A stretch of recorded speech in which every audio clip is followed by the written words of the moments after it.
പല കസ്റ്റമേഴ്സിന്റെ ഒരു ഡൗട്ടാണ് നമ്മൾ പാഡഡ് വെച്ച് ഔട്ട്ഫിറ്റ് സ്റ്റിച്ച് ചെയ്യിപ്പിക്കുമ്പോൾ അതിന്റെ അടിയിൽ ഇന്നേഴ്സ് ഇടണോ അല്ലെങ്കിൽ ബ്രാസ് ഇടണോ എന്നുള്ളത്.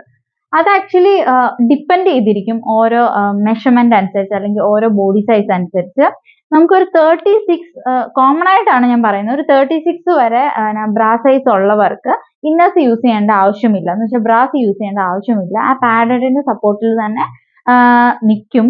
അല്ലെങ്കിൽ നമുക്കിപ്പം കൺസേൺ ഉള്ളവർ, ഇന്നേഴ്സ് ഇടണം എന്നുള്ള കൺസേൺ ഉള്ളവർ മാർക്കറ്റിൽ അവൈലബിൾ ആയ ഈ പ്രൊഡക്ട്സ് ഒക്കെ നമുക്ക് യൂസ് ചെയ്യാവുന്നതാണ്.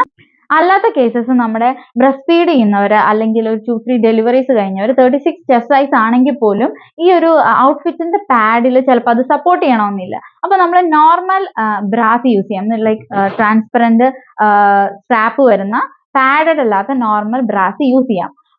പക്ഷെ നിങ്ങൾ ശ്രദ്ധിക്കേണ്ട ഒരു കാര്യം എന്താണെന്ന് വെച്ചാൽ, നിങ്ങൾ മെഷർമെന്റ് എടുക്കാൻ വരുമ്പോൾ നിങ്ങൾ ഏത് ബ്രാ ആണ് യൂസ് ചെയ്യാൻ പോകുന്നത്, നിങ്ങളുടെ ഫംഗ്ഷൻ വെയർ ആയിട്ട് യൂസ് ചെയ്യാൻ പോകുന്നത്, ആ ഇന്നർ തന്നെ നിങ്ങൾ മെഷർമെന്റ് എടുക്കാൻ നിങ്ങൾ വെയർ ചെയ്യണം എന്നുള്ളതാണ്. കാരണം നമ്മുടെ ആ ഒരു ചെസ്റ്റ് സൈസ് അല്ലെങ്കിൽ ആ ഒരു പാഡ് സൈസിന്റെ മെഷർമെന്റ് കറക്റ്റ് ആയാൽ മാത്രമേ നിങ്ങൾക്ക് ആ ഒരു ഔട്ട്ഫിറ്റ് ഒരു പെർഫെക്റ്റ് ഫിറ്റിലോട്ട് വരത്തുള്ളൂ.